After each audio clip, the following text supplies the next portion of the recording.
Good morning and happy Saturday, 8 o'clock to get your weekend started off. I'm Anna Chalker alongside Angela Buckman this morning. You might feel some sprinkles heading out the door this morning. Yeah, a little surprise. Maybe a little surprise, but no, they're not going to last long. That's the great thing. It is. Go ahead and make the outdoor plans. Yes. We've got just a couple of showers to show you on radar this morning, but as I mentioned, they're not going to last long, and the rest of today is going to be dry with some sunshine. In fact, we can already start to see that clearing line south of Chicago. That will continue to work its way south. So we're starting our Saturday with clouds, a couple of spotty showers. I'll take you close with radar. No lightning with this, but a few sprinkles around Muncie. We've got a few spotty showers south of Kokomo, so impacting Tipton, Cicero, Sheridan. We also have a couple of spotty showers working their way out of Clinton County into portions of Boone County, but that's it this morning. Lots of clouds. These will eventually clear and bring us some sunshine. That's a live view in Carmel on this Saturday morning. 67 in Indianapolis, 66 in Greencastle, Muncie at 65, Crawfordsville at 62, and we're at 61 degrees in Richmond. Clouds this morning. Once we get into mid to late morning, that clearing trend that's south of Chicago will move south. So we'll get into some sunshine this afternoon, and high temperatures will be close to 80. We've got 80 in the forecast today. We'll be close to it tomorrow.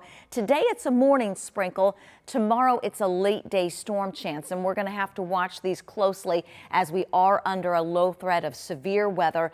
May end up with some hail damaging winds and maybe even a couple of tornadoes across the southwestern part of our state and back through portions of southern Illinois and into northwestern Kentucky. I'm going to slow this down, give you the local analysis in just a few minutes. All right, thanks, Angela. And we start this morning with an early morning shooting in downtown Indianapolis that critically injured one man. It happened just before 12:30 on East Washington Street between Pennsylvania and Delaware. When police arrived, they found the man shot and he was taken to the hospital. What we know is that there was a physical altercation between the victim and two other subjects. One of the subjects pulled out a weapon and fired, striking the victim. I want to commend the officers working downtown tonight. They did a fantastic job. A description was put out very quickly. IMPD says all suspects are in custody, and they want people to know that downtown is safe, and they will have a lot of officers patrolling the area this weekend. We also had two other shootings overnight across the city. Just before midnight, police were called to Wenner Drive on the east side. Here they found a man shot and were told he is in stable condition. Then just before 1:30 a.m., police were called to King Avenue, where they found another person shot. They tell us they are in serious but stable condition.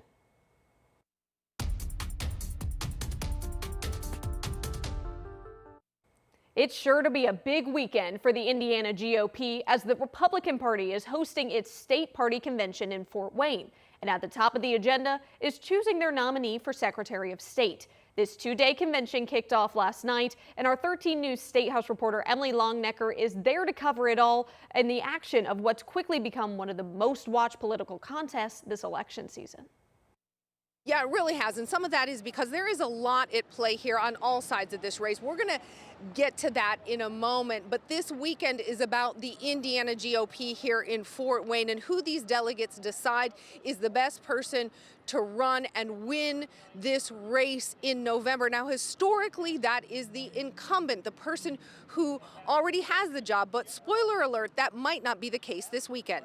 That's because on the Republican side, this is a four-way contest. The current Secretary of State, Diego Morales, is facing three other challengers this weekend. Knox County Clerk David Shelton, Max Engling, a former top aide to U.S. Senator Jim Banks, and conservative activist Jamie Reitnauer. That's not the only challenge Morales has faced heading into this convention. He's also faced calls from some within his own party, including Indiana Attorney General Todd Rokita and Senator Banks, to step out of the race over concerns and questions surrounding his electability in November. I think you have on the line the question of somebody who's served in this office before as an incumbent, who has a lot of baggage, a lot of liabilities, a lot of self-imposed controversies, seeking to try to maintain that position in the office. And you see a lot of big names, a lot of important people within Indiana's Republican Party saying they don't support support him. They don't want to see him in this role. UIndy political science professor Dr. Laura Merrifield Wilson is talking about concerns surrounding Morales' spending of taxpayer money while in office, including questions around his travel expenses and the hiring of at least one family member at a high salary. Questions already being brought up by the Democratic nominee for Secretary of State, Bo Bai. He's not the only one questioning Morales' record. Former Republican Indianapolis Mayor Greg Ballard is trying to get on the ballot in this race as an independent. Ballard has said he wants to restore dignity to the office. Despite the questions and calls to step aside, Morales has declined, continuing to seek the votes of the 1,800 delegates who will make the final decision. Emily Longnecker, 13 News. We'll have a full recap of the convention on this week's episode of Crossroad Politics. It's available on the free WTHR streaming app starting Sunday morning at 10. We'll also have more from Emily tonight on our 6 p.m. stream show and 11 o'clock newscast. Now to Martinsville, where the city is making room for a new positive memory. Our Alex Almanza shows us how it's reflecting on its history and may be beginning to change the story this Juneteenth weekend. In Martinsville, history has a long echo. For decades, this town has carried a painful reputation tied to racism, including the 1968 murder of Carol Jenkins. Even though the man later charged in Jenkins' killing was not from Martinsville, her death became part of the town's fabric. But now the page in the book is not only being turned, so give yourselves a hand, everybody. We did it! it's being rewritten. It's literally standing room only in Martinsville, Indiana, on Juneteenth, our first one, and wow, it's just phenomenal. Janine Lee Ferrer has lived here for 6 years. She used to live in Muncie, where the holiday has been celebrated for decades. But she thought, why not introduce Juneteenth to Martinsville? Blink twice, you know, if you're being held hostage kind of thing. Stockholm Syndrome. No, it's not Stockholm Syndrome. But you don't have to blink to see the celebration is a big hit.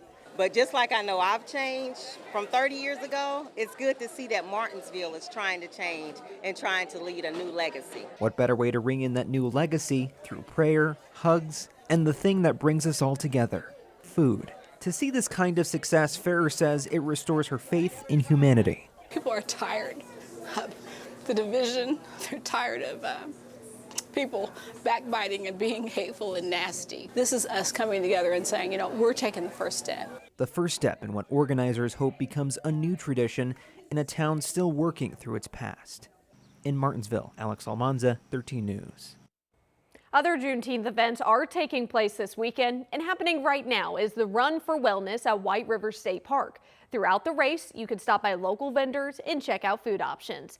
Then at the State Fairgrounds, there's a parade, festival, and fireworks show. This is from 4 to 10 tonight.